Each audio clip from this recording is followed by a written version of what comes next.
mag-unboxing tayo nito. Itong Banzan Caramel Cafe. Electric lang. Meron siyang kasamang tatlong flavors. Ayan. Coffee.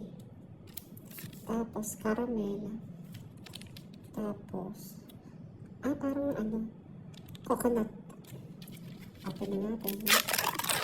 Wow, light chocolate. Try natin ng walang sauce. Walang lasa. Matamis.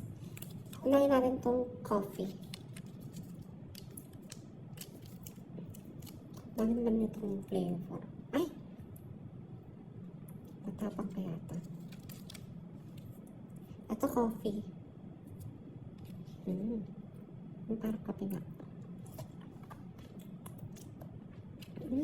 Ang sarap. Next is caramel. Mamaya na ito. Sige, ito na. Caramel. Ito, dito na open.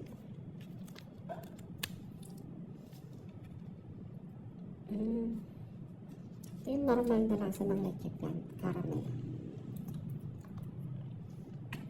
Tamis. Sarap din.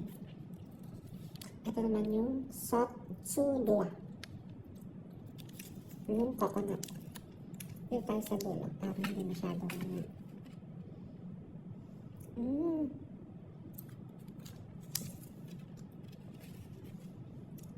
natin.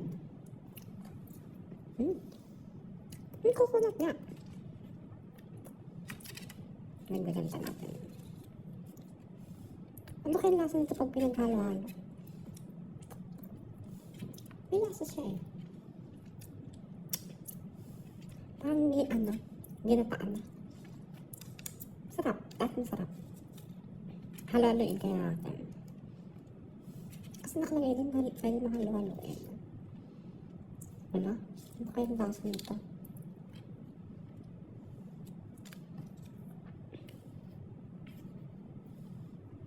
Ito, halo-halo na siya.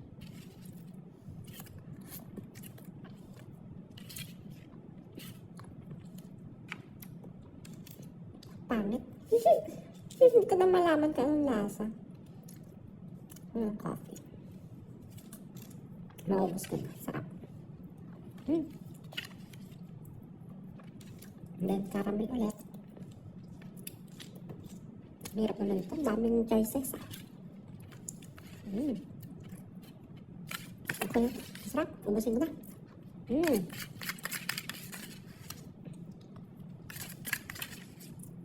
Ubus na.